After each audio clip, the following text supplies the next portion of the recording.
ಏನಮ್ಮ? ಇವತ್ ನಮಗೆ ಫೋನ್ ಸಿಕ್ಕಿದ್ದೀರಾ ನೀವು ನಮ್ ಕರೆಗೆ ಅಂದ್ಮೇಲೆ ಇನ್ಮೇಲೆ ನಮ್ಗೆ ಒಳ್ಳೇದೇ ಆಗುತ್ತೆ ಸ್ವಾಮಿ. ಇನ್ಮೇಲೆ ನಮ್ಗೆ ಒಳ್ಳೇದಾಗುತ್ತೆ. ಕೆಟ್ಟದಂತೂ ಆಗಲ್ಲ. ಕೆಟ್ಟದ್ದಾಗಲ್ಲ, ಒಳ್ಳೇದಾಗುತ್ತೆ. ಯಾರು ಒಳ್ಳೇದೇ ನಂಬಿದ್ದೀರಿ ಆಗುತ್ತೆ ನೀವು? ಸರ್ ನೀವು. ಯಾರು ನಂಬಿದ್ದೀರಾ ರಾಯರನ್ನೇ. ನೀವು? ಯಾರ ಪದ ಹಿಡಿದಿದ್ದೀರಾ? ರಾಯರ ಪಾದ. ಹಾ, ಮನುಷ್ಯರ ಪದ ಹಿಡ್ದಿಲ್ಲ, ರಾಯರ ಪದ ಹಿಡ್ದಿದ್ರ. ಹೌದು ಇನ್ನು ಸರ್. ಮುಟ್ಟಿದ್ದೆಲ್ಲ ಚಿನ್ನ ಆಗತ್ತೆ ನಿಮ್ದು. ಹೋಗಿ. ಹಾ ತಾಯಿ. ಹಾ ಸ್ವಾಮಿ. ಓಕೆ ಅಮ್ಮ, ಒಳ್ಳೇದಾಗ್ಲಿ ತಾಯಿ. ಹಾ ಸರಿ ಸರಿ ರಾಯರಿ ಸರಿ. ಹಲೋ, ಹಲೋ, ನಮಸ್ಕಾರಮ್ಮ. ನಮಸ್ಕಾರ ಸ್ವಾಮಿ. ಯಾರಮ್ಮ ಮಾತಾಡೋದು? ನಾವು ಮನು ಅಂತ ಸ್ವಾಮಿ. ಮನು ಅಂದ.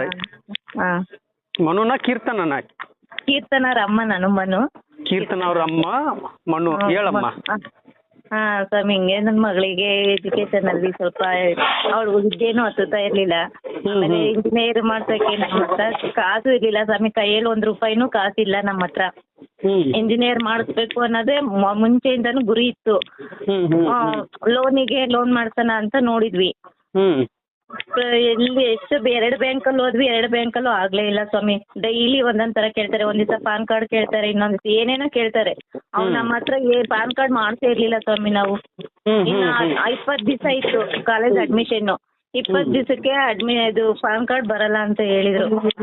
ಸರಿ ಬಂದ್ರೆ ಬರ್ಲಿ ಅಂತ ಪಾನ್ ಕಾರ್ಡ್ ಮಾಡಕ್ಕೂ ಕೊಟ್ವಿ. ಇನ್ನು 3 ದಿವಸ ಇತ್ತು, ಅದು ಪಾನ್ ಕಾರ್ಡನು ಬರ್ಲಿಲ್ಲ. ಇನ್ನು ಅಡ್ಮಿಷನ್ಗೆ 3 ದಿವಸ ಇತ್ತು ಸ್ವಾಮಿ. ಫೀಸ್ ಕಟ್ಟಕ್ಕೆ ಲಾಸ್ಟ್ ಡೇಟು ಅಂತ ಫೋನ್ ಮಾಡ್ತಾನೆ ಇದ್ರು ಕಾಲೇಜಿಂದ. ನಮ್ಮ ಹತ್ರ ದುಡ್ಡೆಲ್ಲ ಅವತ್ತು ಗುರುವಾರ ವಾರ ಎಲ್ಲ ಮಾಡಿ ಬೆಳಿಗ್ಗೆ ಡ್ಯೂಟಿಗೆ ಹೋಗಿ ಸಂಜೆ ದೇವಸ್ಥಾನಕ್ಕೆ ಹೋದೆ ಸ್ವಾಮಿ 7 ಗಂಟೆಗೆ. ಹೋಗಿ ದೀಪನೂ ಹಚ್ಚಲಿಲ್ಲ ನಾನು. ಸುಮ್ಮನೆ ಪ್ರದಕ್ಷಿಣೆ ಹಾಕಿ ಕೈ ಮುಗ್ದು ಅಕ್ಷತೆ ಕಳಿಸ್ಕೊಂಡು ಅಲ್ಲಿ ಕೂತ್ಕೊಂಡೆ ಸ್ವಾಮಿ ರಾಯರ್ ಮುಂದೆ. ಕೂತ್ಕೊಂಡು ದೇವ್ರೆ ನೀನೇ ದಿಕ್ಕಪ್ಪ ನಮ್ಗೆ. ಇದು ಯಾವ ಲೋನಿಗೆ ಹಾಕಿದ್ರೆ ಲೋನು ಆಗ್ತಾ ಇಲ್ಲ ನಮ್ಗೆ. ಯಾರು ಸಾಲ ಕೊಡ್ತೀವಿ ಅಂತ ಮುಂದೆನೂ ಬರ್ತಾ ಇಲ್ಲ. ತಗೊಳ್ರಿ ಅಮ್ಮ ಕೊಡ್ತೀವಿ ನಮ್ಮ ಹತ್ರ ಐತೆ ಅಂತ ಯಾರು ಅಣ್ಣ ತಮ್ಮನೂ ಬಂದಿಲ್ಲ, ಯಾರು ಬಂದಿಲ್ಲ ನಮ್ಗೆ ಸ್ವಾಮಿ. ಫೋನ್ ಮಾಡಿದ್ರೆ ಏನು ಅವ್ರೇನು ಅದಕ್ಕೆ ರೆಸ್ಪಾನ್ಸೇ ಮಾಡ್ತಾ ಇರ್ಲಿಲ್ಲ. ಹಂಗೆ ದುಡ್ಡು ಅಡ್ಜಸ್ಟ್ ಆಗ್ತಾ ಇಲ್ಲ ಅಂತಂದ್ರೆ ನಮ್ಮ ಅಣ್ಣವ್ರೇನು ರೆಸ್ಪಾನ್ಸೇ ಮಾಡ್ತಾ ಇರ್ಲಿಲ್ಲ ಅದಕ್ಕೆ. ಸರಿ ಬಿಡ್ರಮ್ಮ, ಐತೆ ಅವ್ರ ಹತ್ರ ದುಡ್ಡು, ಆದ್ರೂ ಕೊಡ್ತೀವಿ ಅಂತ ಬಾಯಿ ಬರ್ತಾ ಇರ್ಲಿಲ್ಲ ಅವರಿಗೆ. ನಾವ್ ಕೊಡ್ತೀವಿ ಬಿಡ್ರಿ ಅಂತ ಬಾಯೇ ಬರ್ತಾ ಇರ್ಲಿಲ್ಲ. ಸುಮ್ನೆ ಇರೋರು. ಹೌದಾ ಅನ್ನೋರು ನಾವ್ ಹೇಳಿದ್ರೆ. ಆಮೇಲೆ ಹಿಂಗೆ ಹೋದ್ವಿ ದೇವಸ್ಥಾನಕ್ಕೆ. ಅಲ್ಲಿ ಹೋಗಿ ದೇವ್ರ ಮುಂದೆ ರಾಯರ್ ಮುಂದೆ ಕೂತ್ಕೊಂಡೆ ಸ್ವಾಮಿ. ಹಾಲಕ್ಕಾದ್ರೂ ಹಾಕು, ನೀರಕ್ಕಾದ್ರೂ ಹಾಕಪ್ಪ ತಂದೆ. ನಿನ್ನೆ ಬಂದಿದೀನಿ ನಾನು. ನನ್ನ ಮಗಳಿಗೆ ಇನ್ 3 ದಿವಸ ಆಯ್ತು. ಏನ್ ಮಾಡ್ತೀಯ ಗೊತ್ತಿಲ್ಲ, ನನ್ಗೆ ದುಡ್ಡು ಅಡ್ಜಸ್ಟ್ ಮಾಡ್ಬೇಕು ನೀನು. 3% ಬಡ್ಡಿ ಆದ್ರೂ ಪರವಾಗಿಲ್ಲ ಸ್ವಾಮಿ, ನಂಗೆ ದುಡ್ಡು ಬೇಕು. ಅಡ್ಮಿಷನ್ ಮಾಡ್ಬೇಕು, ನಾನು ಓದಿಸ್ಬೇಕು ನನ್ನ ಮಗಳನ್ನ ಅಷ್ಟೇನೆ. ಏನ್ ಮಾಡ್ತೀಯ ಗೊತ್ತಿಲ್ಲ ಅನ್ಕೊಂಡು ಕಣ್ಣೀರ್ ಹಾಕೊಂಡೆ ಕುತ್ಕೊಂಡೆ ಸ್ವಾಮಿ. ಒಂದ್ 10 ನಿಮಿಷ ಕುತ್ಕೊಂಡೆ ರಾಯರ್ ಮುಂದೆನೆ. ಕುತ್ಕೊಂಡು ಪ್ರಾರ್ಥನೆ ಮಾಡ್ಕೊಂಡು ಬಂದೆ ಮನೆಗೆ. ಬಂದು ಇನ್ನು ಬೀಗ ತೆಗಿತಾ ಇದೀನಿ, ಫೋನ್ ಬಂತು ನಮ್ಮ ಮನೆಯಿಂದ, ಅಮ್ಮನ ಮನೆಯಿಂದಾನೆ ಫೋನ್ ಬಂತು ಸ್ವಾಮಿ. ಫೋನ್ ಬೀಗ ತೆಗಿತಾ ಇದೀನಿ, ರಿಂಗ್ ಆಗ್ತಿತ್ತು. ರಿಸೀವ್ ಮಾಡಿದೆ. ಎಲ್ಲೋಗಿದ್ರಮ್ಮ ಇಷ್ಟೊತ್ತಾದ್ರು ಫೋನ್ ಎತ್ತಲಿಲ್ಲ ಅಂತ ಅಂದ್ರು. ದೇವಸ್ಥಾನಕ್ಕೆ ಹೋಗಿದ್ವಿ ಅಂತ ಅಂದೆ. ಮತ್ತೆ ಲೋನ್ ಆಯ್ತಾ ಏನಂದ್ರು ಬ್ಯಾಂಕ್ನವರು ಅಂತ ಅಂದ್ರು. ಇಲ್ಲ ಆಗಿಲ್ಲ, ಅವಳು ಪಾನ್ ಕಾರ್ಡ್ ಇನ್ನೂ ಬಂದೇ ಇಲ್ಲ. ಪಾನ್ ಕಾರ್ಡ್ ಕೇಳ್ತಾರೆ, ಇನ್ನು 3 ದಿವಸ ಐತೆ, ಬರುತ್ತೆ ಇಲ್ವೋ ಗೊತ್ತಿಲ್ಲ, ಲೋನು ಆಗೋದು ಡೌಟ್ ಅಂತ ನಾನಂದೆ. ಬೇಡ ಬಿಡ್ರಿ, ಇನ್ನೇನ್ ಆಗಿಲ್ಲ ಅಂದ್ರೆ ಇನ್ನೇನ್ ಮಾಡಕ್ಕಾಗಲ್ಲ, 1 ವರ್ಷ ಮನೆಗೆ ಇಕ್ಕಂತೀನಿ ಅಂತ ಅಂದೆ. ಅಷ್ಟೊತ್ತಿಗೆ ನಮ್ಮ ಅಣ್ಣ ಅಲ್ಲೇ ಪಕ್ಕದ ನಮ್ಮ ಅಮ್ಮನ ಪಕ್ಕ ಕೂತಿದ್ದನು. ಬೇಡ ನಾನೇ ಕೊಡ್ತೀನಿ ಅಂತ ಹೇಳಿದ್ರು ಸ್ವಾಮಿ. 2.5 ಲಕ್ಷ ನಾನು ಕೊಡ್ತೀನಿ, ಬೆಳಿಗ್ಗೆ ನಾನು ನಿನ್ನ ಅಕೌಂಟಿಗೆ ಹಾಕ್ತೀನಿ ಅಂತ ಹೇಳಿದ ಸ್ವಾಮಿ. 2.5 ಲಕ್ಷ? ಹೌದು ಸ್ವಾಮಿ, 2.5 ಅಲ್ಲ ಲಕ್ಷ. ನನ್ನ ತಾಯಿ, ಎಂತಾದಮ್ಮ ನಿಂದು. ಒಂದು ವಿಚಾರದಲ್ಲಿ ನೀನ್ ಅಲ್ಲಿ ಹೋಗಿ ಗುರು ರಾಘವೇಂದ್ರ ಸ್ವಾಮಿ ಅವ್ರ ಮಠಕ್ಕೆ ಹೋಗಿ ಬಂದ್ರೆ ನಿನ್ನ ಪವಾಡ ಆಯ್ತಲ್ಲ ತಾಯಿ. ನೀನ್ ರಾಯರಲ್ಲಿ ಏನ್ ಕೇಳ್ಕೊಂಡಿ ನನ್ನ ತಾಯಿ?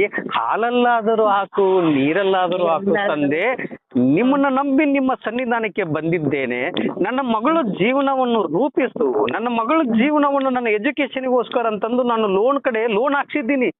ಎಲ್ಲಿ ನನಗೆ ಲೋನ್ ಹುಟ್ಟುತ್ತಾ ಇಲ್ಲ. ಇನ್ನು 3 ದಿನ ಇದೆ. 3 ದಿನದಲ್ಲಿ ನನಗೆ ದುಡ್ಡು 2.5 ಲಕ್ಷ ದುಡ್ಡು ಬೇಕು. ಹೇಗಪ್ಪ ತಂದೆ ಅಂತ ಕೇಳಿದಾಗ, ಮಗಳೇ ನೀನ್ ಚಿಂತೆ ಮಾಡಬೇಡ, ನೀನ್ ನನ್ನನ್ನು ಹುಡಿಕೊಂಡು ನನ್ನ ಸನ್ನಿಧಾನಕ್ಕೆ ಬಂದಿದೀಯಾ, ನಿನ್ಗೆ ಅನುಗ್ರಹ ಆಗತ್ತೆ ಅಂತ ಹೇಳಿ ನೀನು ಮನೆ ಮುಟ್ಟೋದ್ರೊಳಗಡೆ ನಿನಗೆ ಅಮೌಂಟಿನ ವ್ಯವಸ್ಥೆ ನಾನು ಮಾಡ್ತೀನಿ ಅಂತ ಹೇಳಿ ಗುರು ರಾಘವೇಂದ್ರ ಸ್ವಾಮಿ ಅವರು ನಿನಗೆ ಮಾಡಿಕೊಟ್ಟಿದಾರಲ್ಲ ತಾಯಿ. ಹೌದು ಸ್ವಾಮಿ.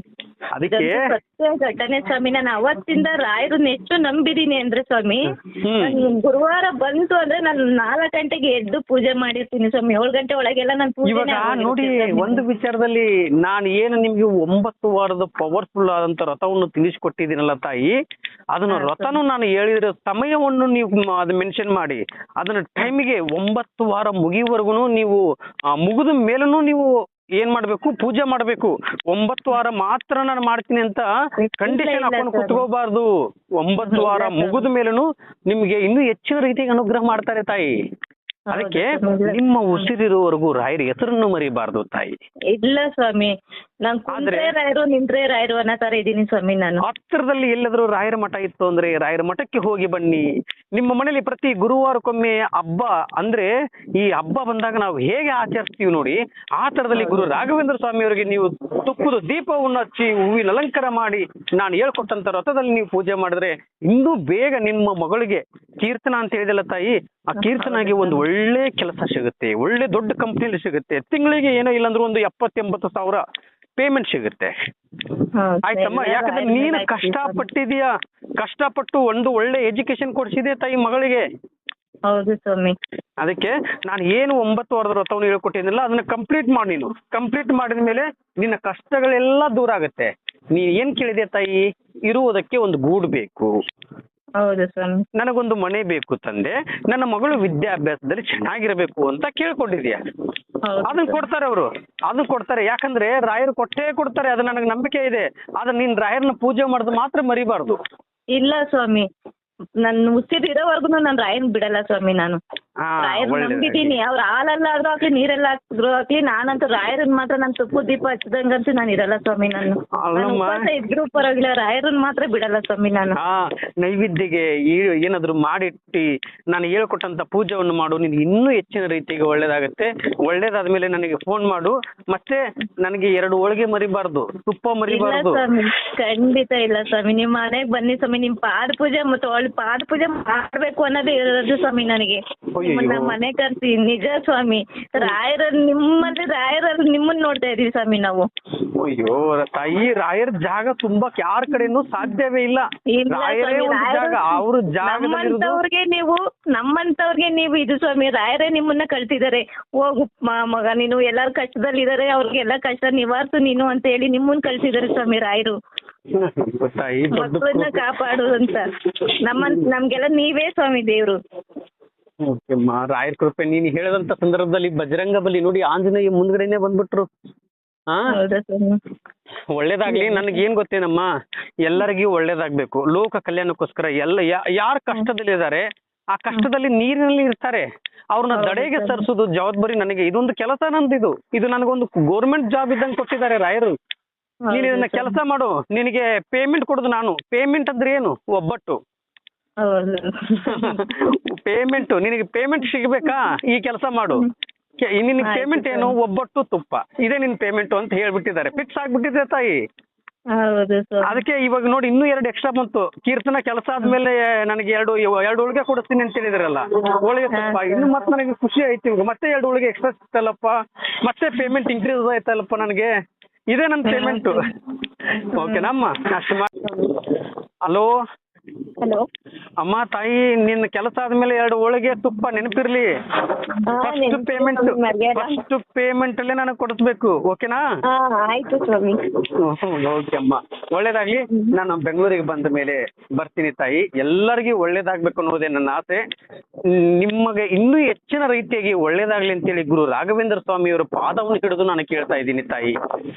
ಪೂಜ್ಯಾಯ ರಾಘವೇಂದ್ರ ಸತ್ಯ ಧರ್ಮ ರಥಾಯ ಭಜತಾಂ ಕಲ್ಪವೃಕ್ಷಾಯ ನಮತಾಂ ಕಾಮಧೇನುವೆ.